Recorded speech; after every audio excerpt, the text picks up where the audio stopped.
Salut, aujourd'hui on se retrouve pour parler de Ultraman Rising, sorti 14 juin dernier sur Netflix. C'est un film d'animation que je conseille à tous et à regarder surtout en famille. Pourquoi? Parce que ce film est génial. La bande-annonce nous montrait un Ultraman qui devait s'occuper d'un bébé kaiju. Moi, c'est ce que j'avais compris de la bande-annonce. Effectivement, c'est ce que le film propose, mais pas que. Déjà, on suit un successeur d'Ultraman. Donc, du coup, il y a eu un premier Ultraman et ensuite un deuxième. Ultraman, si vous savez pas ce que c'est, en fait, c'est une entité. Je vais vous l'abréger le truc. C'est une entité extraterrestre qui descend, qui finit par se proposer à un humain qui permet justement de se transformer en Ultraman et de sauver la Terre des kaiju. Des kaiju qui viennent de l'espace à la base d'Ultraman. Et voilà, c'est un combat entre. C'est comme si vous aviez Godzilla, qui est Ultraman, qui doit se battre contre King Ghidorah, entre guillemets.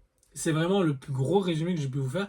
C'est très complexe Ultraman, il y a eu tellement de versions Ultraman différentes, et puis Ultraman c'est un pouvoir qui se transmet, donc c'est assez particulier, c'est surtout que ça date depuis des années 60. J'ai fait des petits mémos. Ouais, depuis les années 66, Ultraman existe au Japon. C'est une entité complète, un héros sous-estimé. Il a été remis au goût du jour plus d'une fois, que ce soit à l'aide de manga, à l'aide de BD, à l'aide de comics. Récemment paru chez Panini Comics, il y a 2 tomes. Et franchement, réintroduit bien le personnage. Donc du coup, Toei, il fait partie de l'univers Marvel maintenant, mais jamais été dit officiellement, ni fait partie officiellement de ce que j'ai pu lire jusqu'à présent. Et je vous conseille franchement, j'ai lu au moins le premier tome, le deuxième il faut que je le lise, mais le premier tome est vraiment exceptionnel et nous réintroduit bien le personnage. Et là, en plus du film de 2022, Shin Ultraman, là on a du coup la version, ce que Netflix a pu proposer en animation, et qui est gigantesque, parce que du coup on réintroduit le personnage de manière la plus simple possible. Ultraman, c'est quoi? C'est un héros qui est là pour protéger la ville des kaiju et qui va être transmis à son fils. Son fils qui lui est baseballeur du coup. C'est une star du baseball. De toute façon, ça se dit même pas baseballeur, donc du coup ça se dit joueur de baseball. Donc du coup qui est un pro du baseball et qui du jour au lendemain va être rappelé d'Amérique pour venir jouer dans une équipe au Japon et devenir Ultraman. Il va se passer plusieurs péripéties. Il y a aussi la KDF qui est justement les antagonistes du film et qui ont un but propre, c'est justement détruire les kaiju.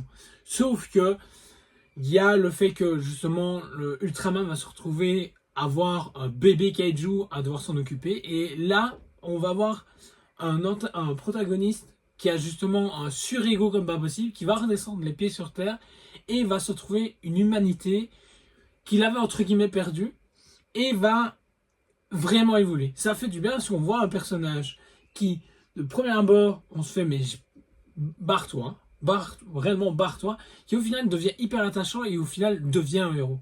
Et il y a des scènes hyper badass, la musique est bien gérée, j'en ai eu des frissons, même des larmes à l'œil par moment, et c'est vraiment cool, parce que c'est un film d'animation que vous pouvez regarder avec tout le monde, et que je l'ai déjà revu 3-4 fois.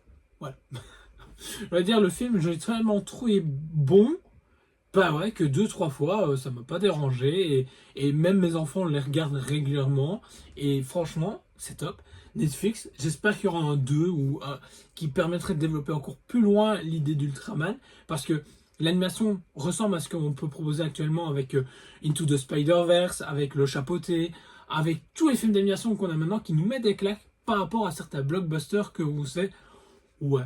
Maintenant, ça reste un film de super-héros. C'est pas forcément pour tout le monde, mais ça a le mérite d'être là et ils l'ont fait et je vous le conseille. Franchement, c'est une pépite. J'en reviens pas comment ils ont pu nous ramener Ultraman de cette façon-là, sans donner une origin story ou tout ça. Non, c'est tiens, Ultraman existe depuis autant d'années, on a sa relève et tiens, il y a tout ce qui se passe dans le film et c'est hyper cool et ça parle à tout le monde. C'est ça qui est bien et ça nous rappelle le côté héroïque machin et ça donne un coup de fraîcheur et voilà.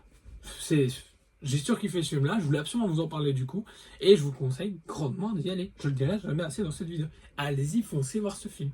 Donc voilà. Si vous avez vu le film, dites-moi ce que vous en pensez dans les commentaires. N'hésitez pas à liker, partagez si ce n'est pas encore fait et vous abonnez, c'est très important parce que du coup ça aide la chaîne du coup à grimper et à donner plus d'ampleur et de permettre d'autres choses qui vont arriver très prochainement, même si je n'arrête pas de le dire. Beaucoup de choses se passent, les mails se font, tranquille, il y a des choses qui sont en train de se résoudre aussi par rapport tout ce qui est interview, donc ça va logiquement va revenir, plus d'autres idées d'interview que j'ai en tête qui doivent arriver aussi, plus plein d'autres choses. Et au quotidien, on va parler de toute façon tous les jours en Reels de l'actualité. Donc n'hésitez pas, c'est tous les matins vers 9h plus ou moins, il y a un Reels qui sort. J'essaie d'en poster 2 par jour pour rester actif et vous tenir au courant. Et logiquement, une vidéo par semaine minimum, quotidien à se poursuivre. Donc voilà. Sur ce, on se retrouve très prochainement pour une vidéo. Ciao!